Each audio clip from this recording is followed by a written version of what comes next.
former President Duterte. Uusap kami sa telepono. Nag-usap lang sa telepono. Can you share us kung ano na pag-usapan ninyo? May binanggit ba siya about VP Sara or the KOJC? Hindi, sa KOJC, meron na siyang statement doon. So, alam niyo naman yung statement niya. Yun ang posisyon niya. Kay Inday Sara, wala siyang binanggit. Alam niyo naman, kayang-kaya ng anak niya yun. Kayang-kaya niya. Pero ang katotohanan niyan, all these things are orchestrated. Political lahat ito. Kasi talagang ang target nila, mga Duterte. Because in 2028, ang pinakamalakas na kandidato sa Panguluhan, si Inday Sara. Yan.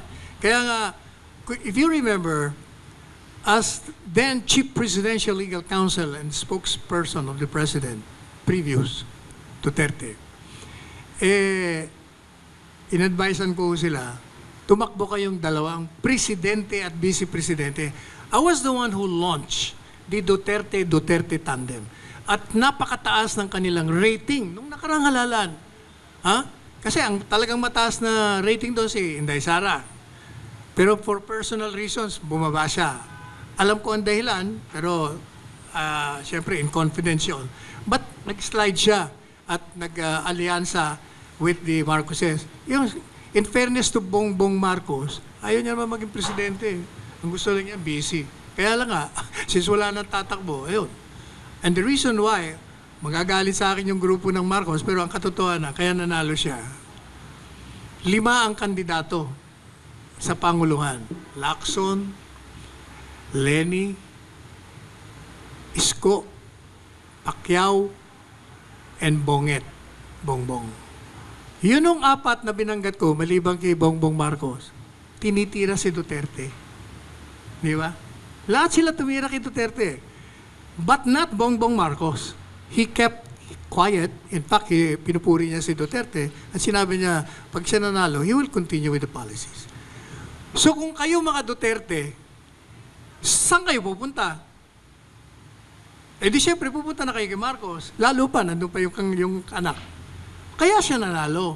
Pero kung itong 4 na ito, hindi bumanat kay Duterte, ang magandang laban nila, equal ang laban nila.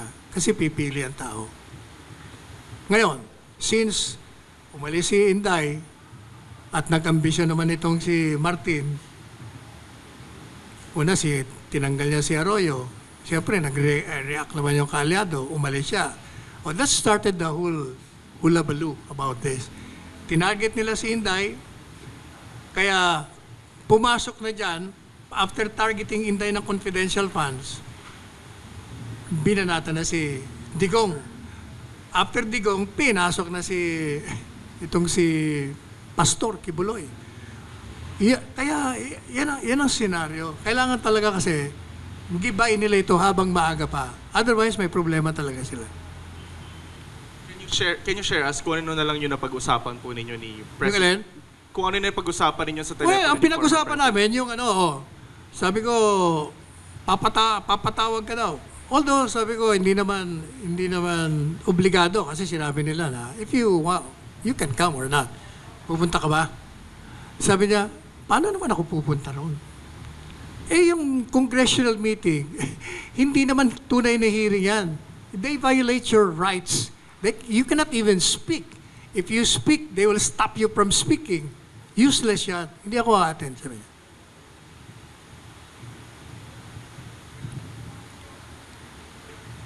If napag-usapan niyo po yung possible Senate run ni former President Duterte for 2025?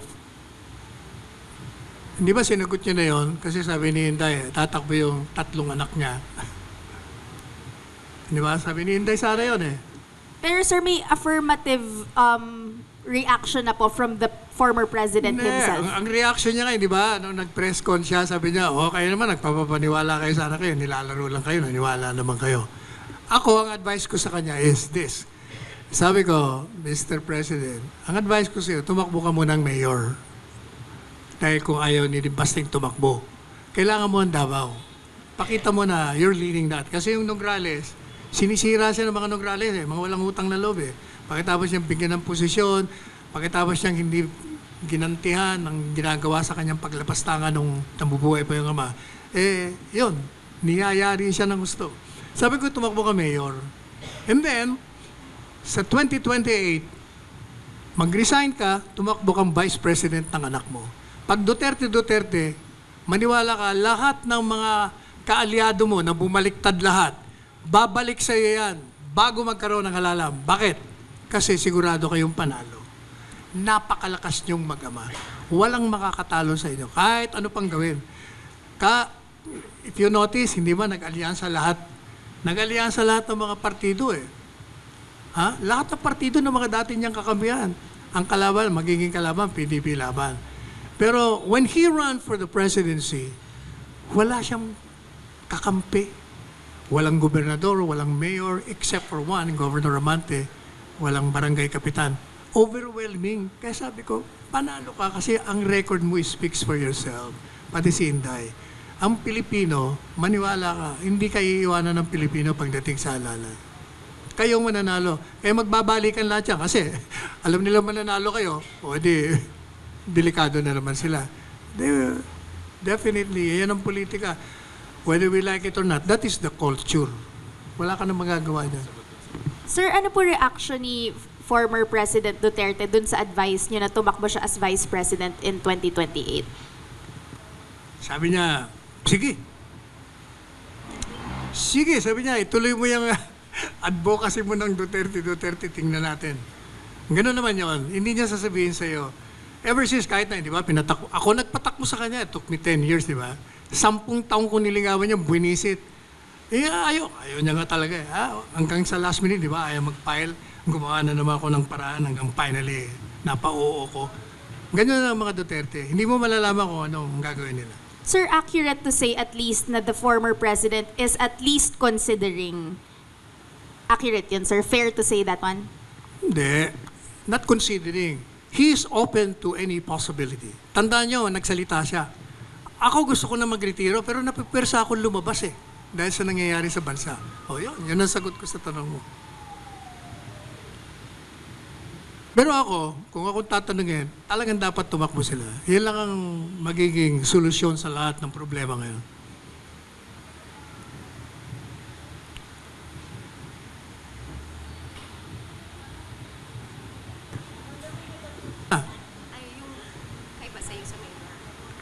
Pero, opo. So, attorney, sinabi niyo kasi you advise former President Duterte na tumakbong mayor. So, Initially, so ano pong sagot niya doon? tingnan natin. Hindi, gusto niya nga ako patakbuhin niyang mayor eh. Pambira Pero ka yung naman sa ako, anak kahit po na niya- buhay ko rito sa Quezon City, tatakbo pa ako doon. Kay Baste naman po, ano naman po yung plan doon? Wala eh, si Basti wala naman sinasabi eh. Ang alam ko noon, ayaw niya maging mayor. Napuwersa lahat, kasi hindi naman talaga siya mahilig sa politika. Pero sa mga nangyayari, baka nagbago na rin ang isip, baka tatakbo na uli. Either tumakbong mayor o tumakbong senado. Pero ako, kung tatakbo yung 3 senador, mananalo lahat yun. Sa madaling salita, Secretary, hindi pa interesado kung bakit sa pagka-mayor si President. Sir, hindi pa interesado batay dun sa sagot ni Presidente na bumalik siya sa pagiging mayor. Tama ba? Wala, basta open lang siya sa lahat. Hindi mo siya mako-corner. He will never tell you. Ganun yan. Magre-respond lang yan kung may clamor. Pag may clamor, kasi I remember nung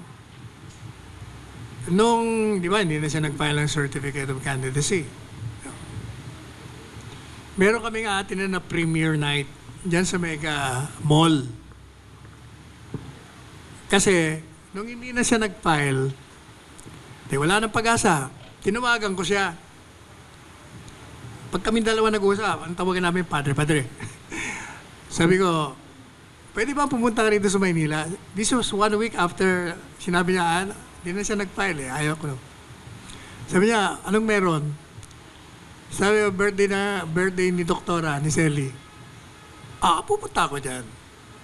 Yun ang aking palusot. Actually, kasi mga November 27 yun eh. Yung birthday ng asawa ko, November 1 eh. Sabi ko, punta ka ha? Oo, punta ako dyan.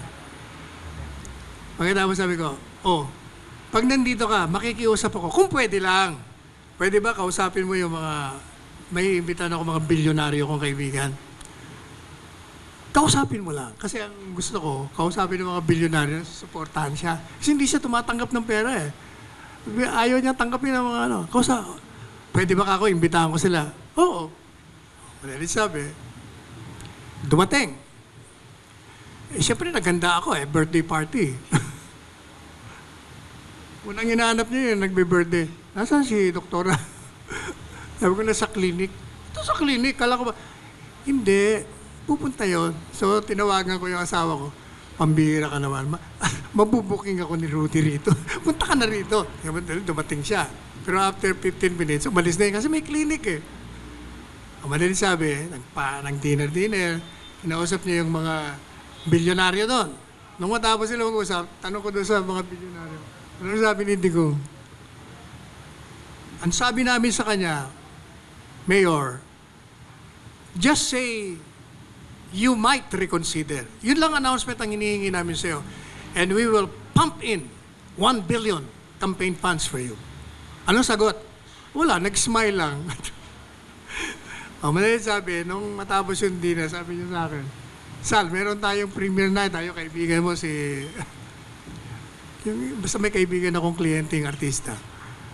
Di punta na tayo, di pumunta kami. Eto, kung bakit hindi pa pwedeng hindi siya tumakbo. Hindi ba sa Mega Mall may parking? Papunta doon sa mga cinema. From the parking, it will take you only 5 minutes to walk. Tanungin niyo ako, pag-park namin, ilang minuto kami bago kami nakarating sa cinema. Took us 1 hour and a half. From the parking, ayaw siyang paani ng tao. Ganun talaga, Sir, tumakbo kayo, Sir. 1 hour and a half. Sabi ko sa kanya, binulong ako, kita mo na, nagdeklara ka na hindi tatakbo, hindi ka nag-file. Tingnan mo ang tao. Bakit, Sal? Bakit? Panahon mo na kasi. Hindi mo po pwedeng tanggihan yan. Maniwala ko. After 1 hour and a half, nanood na kami. Nagutom kami. Alis na tayo, paalam tayo. Ganon din. Paglabas niya, another 1 hour bago kami nakaalis sa Mega Mall. Ganon katindi talaga ang tao eh. Kasi nga, kakaiba siya eh. Ang masa sa kanya, ang feeling nila, parang sila. Diba? Nagmumura. Prangka. Tsaka wala siya kasing bagahe. Wala siyang agenda.